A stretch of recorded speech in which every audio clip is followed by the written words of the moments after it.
What is up? Okay, today I'm going to be talking about my journey going through the Live Hard Challenge. If you guys don't know what this challenge is, I'm going to break it down and tell you everything that's in the challenge so you know what it is that it was. But Andy Frisella put together, and most people know what the 75 Hard Challenge is. The Live Hard Challenge is the extended version of the 75 Hard Challenge. But I did this, I completed it in the year 2024 and ended it in 2025. So I ended the challenge at the beginning of this year. And it was the catalyst, I would say, to everything good that's happened in my life from a fitness standpoint, from a business standpoint.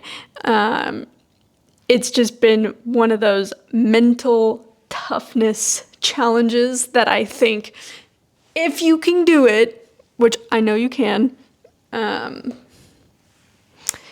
really does completely change the way you look at life. At least it did for me. So what's in this challenge? So let's get this straight. Most people like to bend the rules, and I am not necessarily one to follow.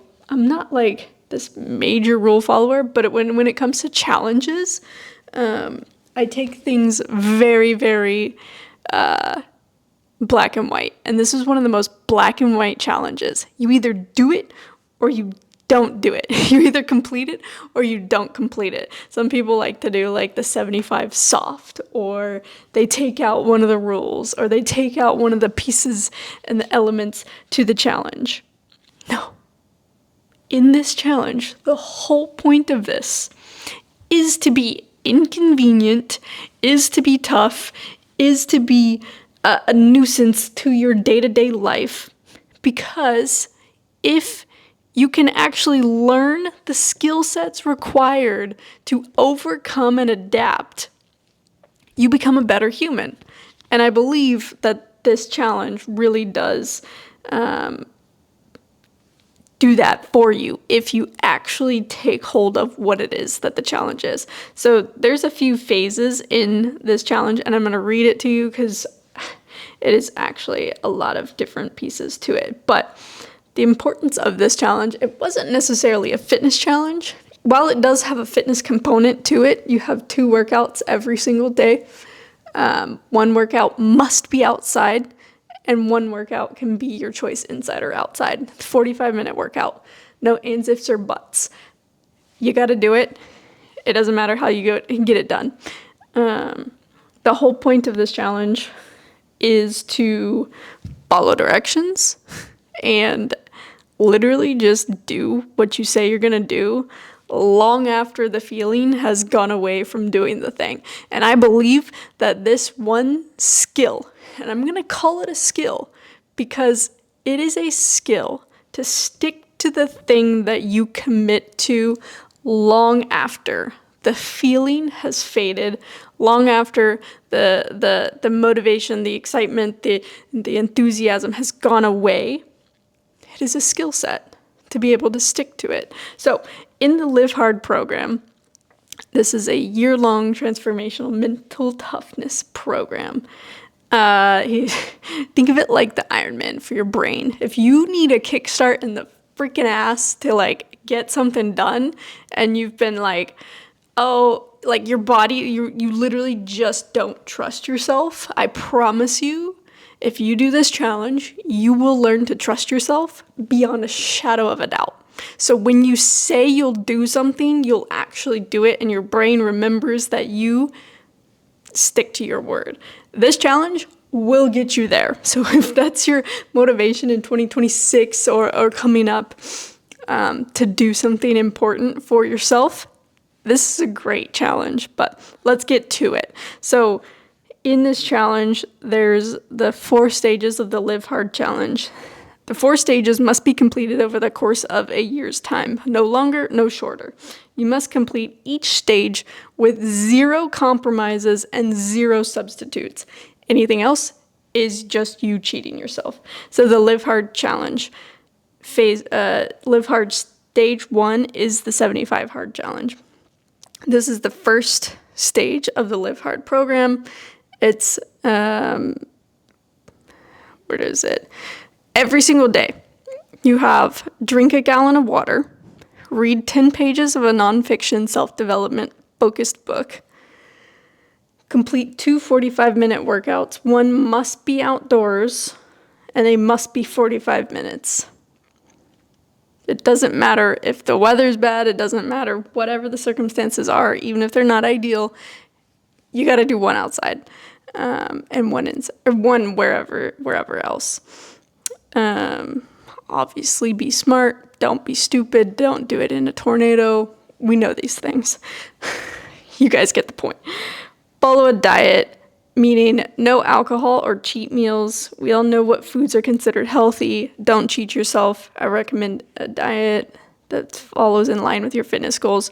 For me, when I did this, all it meant that I was on a high protein, no cheat meal diet. So no candy, no sugar, no processed foods. I had like sugar in my fruits and stuff like that. But for me, that was my diet, was a high protein, no cheat meals kind of diet.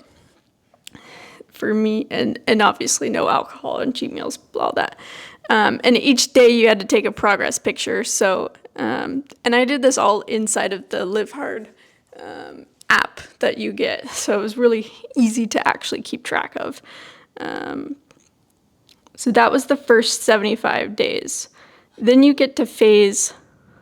That's just the first part. That's the first 75 days. Then you get to phase 1. And phase 1 is a 30-day program that comes directly after 75 hard. So you can actually choose to roll right into phase 1, or you can wait any amount of time to start. I'm pretty sure I took a few days off and then I just went right into it. Keep in mind that all 4 stages of the Live Hard program have to be completed by the end of the year. So I mapped it out to where I got to pick what my start date and end dates were after the 75 hard, because I did the 75 hard and I was like, you know what, I'm just going to go ahead and do the Live Hard program. There was no question about it. I remember committing to the 75 hard, so I had a 75-day commitment, and then I was on such a high from doing that I was like, I'm just going to do this full Live Hard challenge. So then the next phase is a 30-day phase, where you keep all of the same things that were in the 75 hard, but you add a few tasks. So you add a 5-minute cold shower. You add the critical power list. And this was actually one of the things that really helped me in business, in life, really get shit done. It was super helpful. So at the beginning of the day, you wrote a critical power list. And this one thing actually really did help me out a lot, which I need to get back to. I need to get back to doing this. So you write down 3 tasks that you must get done before your head hits the pillow. These can be important things like extra work tasks, healthy habits, continued education, blah, blah, blah. Things like critical task. You'll be doing 3 tasks. Notice how I didn't, He says if you're already doing certain things every single day, then you need to add 3. So if your consistent daily habits already have something, you can't count that as a critical daily task. At the time when I was doing it, I had to call customers. I had to promote my business. I had to prospect. I had to run calls. I had to do sales meetings. I had to do pitches. So there were certain things that I was already doing. And then there was like a level above that where I counted as new critical tasks that I had to get done. So the 3 critical tasks every single day. And then you had to do 10 minutes of dedicated visualization. And yeah, so it was on addition to the 75 hard, you had the cold shower, the critical task list, and the visualization. And honestly, those 3 things, powerful. If you really need a kick in the butt, get in the cold shower really first thing in the morning. I hated that. It was actually one of the things I looked forward to the least, and sometimes I would put it off until the very end of the night, and that was never a good thing, because then I'm like wide awake before I need to go to sleep. So that was phase 1 of the Live Hard. Then we had phase 2. After you completed phase 1, you have to wait at least 30 days to get into phase 2. The point of you having to wait 30 days was to actually purposely stop momentum. And the point of this challenge was to get you into momentum, get you out of momentum, and be able to get right back into it. And so the purpose of phase 3 or phase 2 being going from like 30 days of like nonstop doing stuff, and then purposely having to wait 30 days was to get you out of momentum, and then have to quick start and get yourself back into momentum. Because how many times does that actually happen in our day-to-day life? I know for you, like for me, that happens all the time. I'm currently in a point in my life where all momentum subsided, and I'm like getting myself back into momentum. And so literally the first things that I do when I need to get into momentum that I know of is setting challenges, getting back to my dialed in morning routine, doing things like the critical task list, or really getting back into the core beginning part of my day is a really important part for me to get back into momentum. Because once you can do something, going from nothing to something, then you build this momentum up to being able to handle whatever life throws at you. So that's part of the challenge, was to literally go back in progress. So once you do that step, before you jump into phase 3, there was phase 2 where you had to wait. It's the same rules: drink a gallon of water, read 10 pages, 2 workouts, follow a diet, take a progress picture, do the 5-minute cold shower, critical power list, 10 minutes of visualization. And guys, this is every single day. Rain or shine, doesn't matter. You can't miss it. I just remember the chaos that was going on in my life at this time. I remember I was in this phase 3, and I had literally was on a trip to Arizona, got back, literally got off the flight, got home, and I still needed to run. And so I needed to do my outdoor workout. And I was like, for damn sure I'm not messing up this entire year for like a travel day. I had worked out in the morning, done all my other stuff, traveled home, blah, blah, blah, did all this stuff, and got home. It was super dark. I just remember, I was like, are you kidding me? I got bit by a dog on my run, on my 45-minute workout outside. I was running by this house, and I literally saw the dog out of the corner of my eye, and he comes running at me, bites me in the butt, and I get home, and I'm like, I was like, oh my God, like actual bite mark on my butt. Yeah, not fun, but still had to finish the 45-minute workout.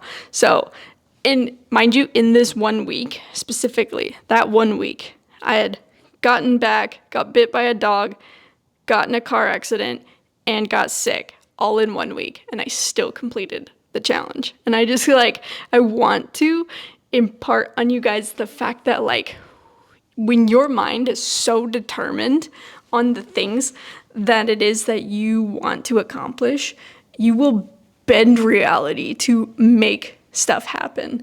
And the car accident was minor. My car was messed up. I was fine. I was a little shaken up, but my nervous system had a day where it was just like all the adrenaline and all the stuff. But I still was like, okay, I still have to get all this stuff done.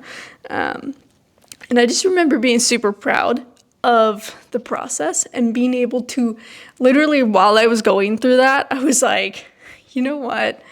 I can't tell the story of overcoming if I don't overcome this. I can't finish this challenge if I let this one thing or these 3 things happen in a week to me that I couldn't control. Can't control getting bit by a dog. Can't really control getting sick. Couldn't control the car accident.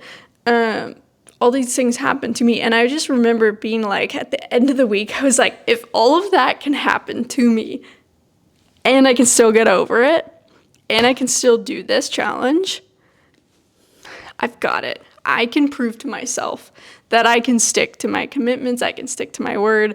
And it just was a great feeling. So whatever it is that you're going through, you can overcome it. You can stick through it and see it through. And like I said, you only get to tell the story of overcoming once you've overcome the thing. And so if it sucks right now, if it's crappy, if it's,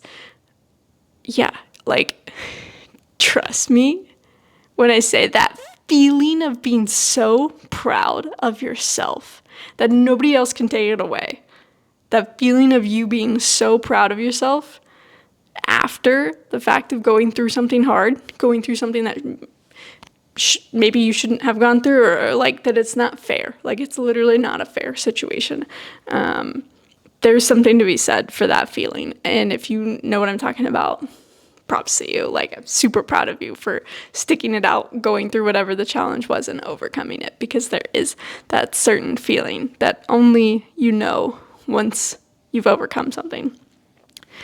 Let's see. Phase 3 is all of the same things, but you can't start phase 3 until 30 days before your anniversary of starting 75 Hard. So there was a gap where I was like, it was probably like 60 days where I wasn't able to actually do the challenge up until the last 30 days right before my 75 Hard anniversary.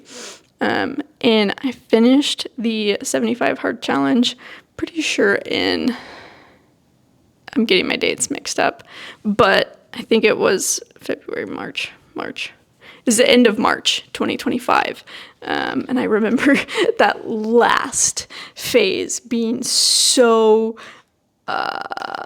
painful because I was so close to being done, but I was so over the challenge. And I had learned so much about myself in this challenge that I was like, you know what? This isn't for me anymore. Like I learned that when I am in a very rigid system and a very rigid program, that my creativity stops. And at this point in my career, I was like, I need my creativity back. Like I needed it for work. I needed it for business.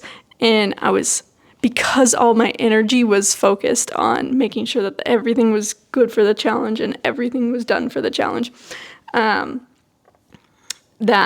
it was taking away from my creative expression, which I didn't love, but I also was like so dead set on finishing this challenge that I was just like, I will do both. I will figure out a way to do both. The last phase, there's a few more things in the last phase, which were actually really fun to me.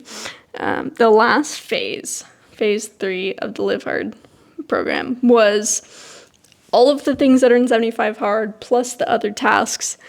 But now you had to have a conversation with a stranger every single day. You had to do one random act of kindness every single day. It was those two things. Have a conversation with a stranger and do one random act of kindness. Whether it's paying for somebody's food, getting a gift, volunteering your time, carrying out the trash. Like, these are all things that Andy had mentioned in his challenge from the beginning. One of my things, I remember having to go, I literally had to go, there was a few days where I get to my end of my day and I'm like, I didn't have a conversation with a stranger. Like, I had conversations with people that I was around, but I didn't actually go have a conversation with a stranger. And I literally would go to grocery stores.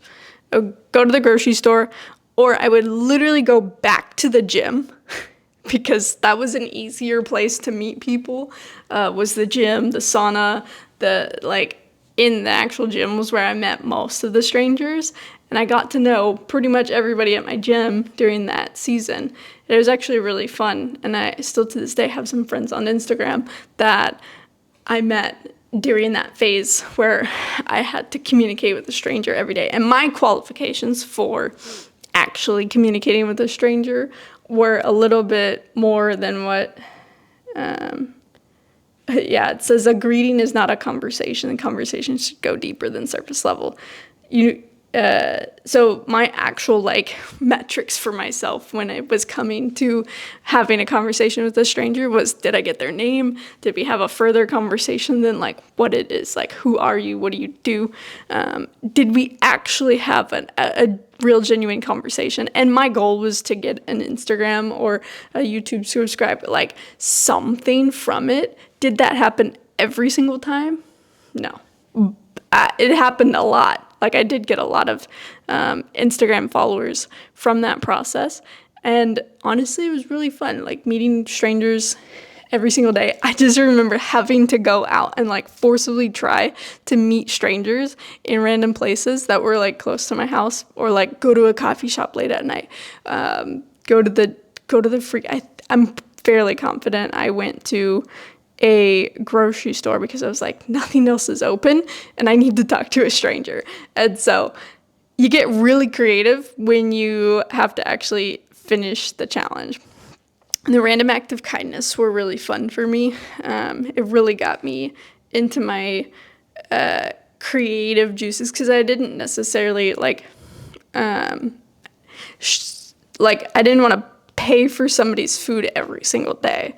But what could I do as a random act of kindness? Well, some of the days I sent friends $5 or whatever to on Apple Cash or whatever to get a Starbucks, or that was not every day, but volunteering my time, spending time, encouraging people, sending my gratitude text messages.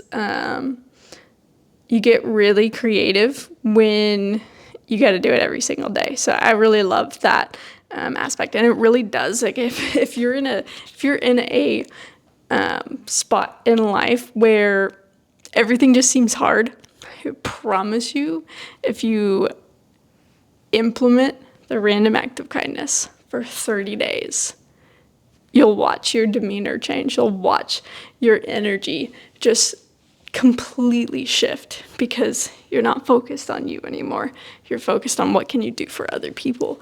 And that always feels good for you and for them. And so if that's something in your life you want to implement, 100% don't wait to do this challenge just to do that. I definitely need to get back to doing that because I love it. And still to this day, I had a friend who, not from this challenge, but still to this day, he sends every single day, 3 people, every single day. He texts 3 people, just a gratitude text message, hey, I'm thinking of you. I know we haven't talked in a while, or if he has talked to them in a while, then obviously that's not the message. But it just was something that hit me really hard was the ability to not only make new friends, but keep old friends. You have to find a creative way to keep in touch with people. And if you're out of touch with people, getting a random text message from a random friend, and it's been a few years, and they're just super grateful for you, feels so good. So if you can extend that and you can do that for somebody, I actually had one of my college teammates called me the other day because she just happened to be in Florida and happened to have a conversation with a youth pastor that we used to know. And he mentioned me. And so she texted me. She's like, hey, Sean just mentioned you. I just wanted to see how you were doing. Let's catch up. And it was the coolest. I was like, no way. Like, it just made me feel special. So if you have the ability to make other people feel special, do that for them. If you think about them, send them a text message. I went on a side tangent about that, but I think it really does affect your day-to-day life if you can find a way to stay in touch with people that you used to work with, play on sports teams with, do things like hang out together and you don't anymore. Find a creative way to stay in touch with them and check in with them, because that's important. Anyways, all I wanted to say was give you guys an explanation of what the 75 Hard Challenge was and the entire Live Hard Challenge. And I'm like incredibly proud at this point. I wasn't while I was doing it. I would have to say while I was doing it, I was just so focused on doing it. But at the end of the challenge and like reflecting on it this year, that entire year taught me so much about myself that I was like, I can literally stick to anything.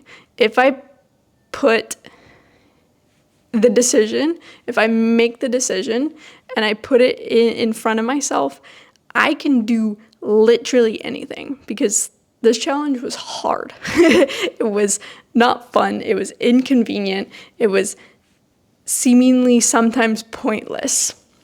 But it really does teach you that once you make a commitment, you can stick to it long after the feelings fade. And if you're somebody that needs structure, it's a phenomenal structure. I learned in this process that I do not need structure all the time. I need structure sometimes, and I need structure to get back into momentum. And sometimes I need to be in a creative flow structure where I have a little bit more creative freedom in the mornings, but I have elements of structure. So I don't completely negate the entire structure, but I learned through this process that I need the ability to flip between structure and no structure, structure and no structure. And so I actually ended up, it's just funny to me now, like looking back on it, is I'm in a job where when I'm working, I'm working. When I'm not working, I'm not working. So it's structure, no structure, structure, no structure. Like I have the ability now, instead of having a 9-to-5 job that I quit at the end of like August this year, to completely start like really diving into my own marketing business and pursuing that goal, that I'm like, there are days that I need complete structure. There are days that I need complete freedom for creative expression. And to go between both now is actually something super beneficial for me. And for the last 5 years of my life, I would say the last 10 years of my life, it has been literally just structure and very little room for creative expression. And so being able to have more of that and know that that works for me, it might not work for you, but you might discover that in the process of this challenge. And I would say that this challenge, not only did this challenge wasn't a fitness challenge, it was a mental toughness challenge, but it did get me the on-ramp into actually getting really into fitness. And when I started the 75 Hard Challenge, I was like over 35% body fat. Now I'm under, like, the lowest I've gotten down to was like 18.4% body fat. So I lost about 15% body fat, 15 to 18% body fat in that process, and gained almost over 16 pounds of muscle. So, and I feel absolutely incredible. Like, I feel fit, I look fit, everything, like, I just feel like a better human. Mentally, physically, emotionally, I'm able to handle more complex things throughout the day. Like if there's a fire that's happening in my business, but I'm currently present with friends, like they don't have to bleed over into each other. And so this challenge has been really effective for helping me with that process. But all that to be said, I hope you guys enjoyed this recap video, and I do have content from doing this challenge. It's just not all put together, and I'm learning how to make videos faster and better, and tell stories better. So that's my goal, is to be able to actually put together the content that I got from doing the last 30 days of the Live Hard program. I actually vlogged it. And so I do want to get that video out. Eventually it will happen. I'm making that commitment to actually putting that video together. So all that to be said, eventually you guys get to see the actual process in documentation video, in a vlog style video. I just wanted to give you guys the update currently, and then we'll get that video out here shortly. So all that to be said, I love you guys a lot. Hope you guys are having an amazing rest of your day, and I cannot wait to see you guys in the next video. Bye for now.